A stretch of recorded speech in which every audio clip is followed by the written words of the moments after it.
Students, हम लोग आज कल पढ़े थे कि वेवलेंथ और रेडिएशंस के बारे में। तो आज हम लोग जानेंगे कि ये रेडिएशंस के जो अलग अलग हमारे वो इस जितने भी रेज़ होती हैं, आप जिन रेज़ को आप देख सकते हो या जो नहीं दिखते हैं, उन रेज़ को हम लोग बोलते हैं इलेक्ट्रोमैग्नेटिक स्पेक्ट्रम। यानी एक बैंड में जब सारे वेव्स लाया करते हैं, उस वेव्स को हम लोग इलेक्ट्रोमैग्नेटिक स्पेक्ट्रम बोलते हैं।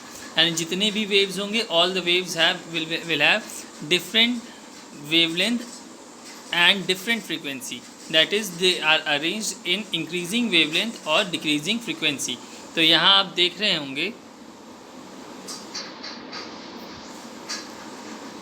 यहाँ आप देख रहे हैं कि हमारे पास वेव्स हैं। हमने देखा यहाँ पे वेवलेंथ अरेंज हुए हैं, ये 10 की पावर 18, 10 की पावर -14, 10 की पावर -10, 10 की पावर -6, 10 की पावर -2, 10 की पावर 2।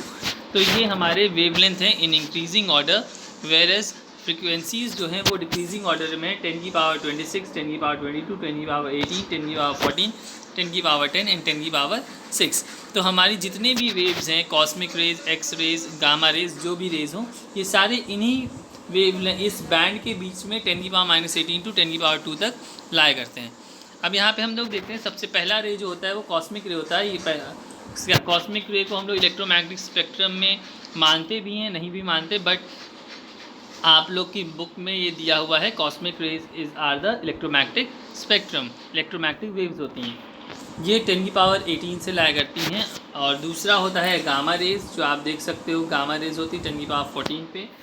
नेक्स्ट एक्स रेज होती हैं, और बिटवीन एक्स रेज यानी 10 की पावर -10 टू 10 की पावर 6 के बिटवीन हमारा UV radiation, ultra violet rays भी लाया करता है, जो सन से आता है। आप लोग सन के थ्रू अल्ट्रा वायलेट रेज पाते हो। और हमारा फिर यूवी रेडिएशन के बाद हमारा विजिबल रे आता है। विजिबल रे में आप विबग्योर देखते हो, जो आप लोग विजिबल रीजन में लाया करते हैं। V violet, I indigo, B blue, G green, Y yellow, O orange and R red. तो ये इसका रेंज है। वायलेट की फ्रीक्वेंसी वायलेट की जो वेवलेंथ होती है वो कम होती है, नियर अबाउट 400 नैनोमीटर, और रेड का वेवलेंथ जो होता है वो 700 नैनोमीटर के आसपास होता है। तो ये हमेशा इंक्रीजिंग ऑर्डर में रहते हैं, जिससे आप ये कह सकते हो कि हमारा वेवलेंथ अगर वायलेट कम है तो इसकी फ्रीक्वेंसी ज़्यादा होगी। सिमिलरली फिर उसके बाद हमारा इंफ्रारेड रेडिएशन का रीजन आ जाता है, IR रेज, जो कि हमारा लाई करता है 10 की पावर -6 टू 10 की पावर -12। फिर माइक्रोवेव्स आते हैं, और सबसे बड़ी रेज होती हैं रेडियो वेव्स। सबसे ज़्यादा इनका वेवलेंथ होता है, और सबसे कम हमारा कॉस्मिक रेज का होता है। तो ये हमारे रेज हैं। रेज इलेक्ट्रोमैग्नेटिक स्पेक्ट्रम के बारे में हम लोग यहाँ पे बता रहे थे, किस तरह हम लोग वेव्स को देखते हैं। नेक्स्ट हम लोग ने आपके लिए कुछ क्वेश्चंस डिस्कस किए हैं, आप क्वेश्चंस देख लीजिए, जो बेस्ड हैं हमारे लैम्डा इज c/न्यू पे बेस्ड क्वेश्चन था। तो उस पे बेस्ड हम लोग कुछ न्यूमेरिकल्स करेंगे। तो कुछ हमारा न्यूमेरिकल है। क्वेश्चन है, yellow light emitted from sodium lamp. एक येलो कलर की लाइट एमिट होती है किससे? सोडियम लैम्प से। ऑब्वियस सी बात है, सोडियम हमेशा एक ऐसा एलिमेंट है जो हमेशा येलो कलर की लाइट को एमिट करता है।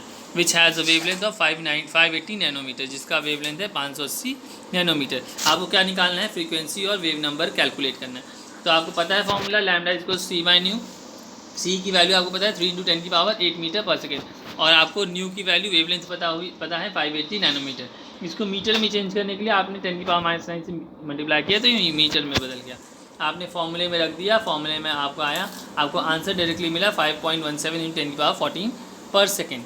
आप इसे कैलकुलेट करोगे तो आपको ये वैल्यू मिल जाएगी। नेक्स्ट वेव नंबर मुझसे पूछ रहा है। वेव नंबर की वैल्यू फॉर्मूला होता है न्यू बार इक्वल्स टू 1/लैम्डा। तो लैम्डा की वैल्यू आपको पता है 580 × 10 की पावर -9, तो आप वैल्यू रखोगे, आपको मिल जाएगा 1.92 × 10 की power 6 metre inverse. Similarly second question भी इसी पे बेस्ड है। आपको न्यू की वैल्यू दी हुई है, न्यू की वैल्यू दी है 4 × 10 की पावर 11 किलो हर्ट्ज। ये किलो हर्ट्ज में आपको फॉर्म वैल्यू दिया हुआ है।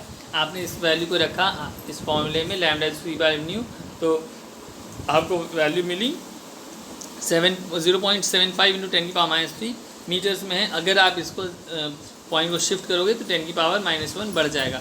तो आप पॉइंट पीछे ले जाओगे तो पावर नेगेटिव हो जाता है, और पॉइंट आगे ले जाते हो तो पावर पॉजिटिव में आता है। तो 7.5 × 10⁻⁻4 मीटर आ गया। नेक्स्ट वेव नंबर को कैलकुलेट के लिए फॉर्मूला है nu bar is equals to 1/λ, 1 nu bar equals to 1/λ। तो लैम्डा की वैल्यू आपने निकाली है 7.5 × 10⁻⁻4, वैल्यू रखने से आपको मिलेगा आंसर 1.33 × 10⁻³ मीटर इनवर्स।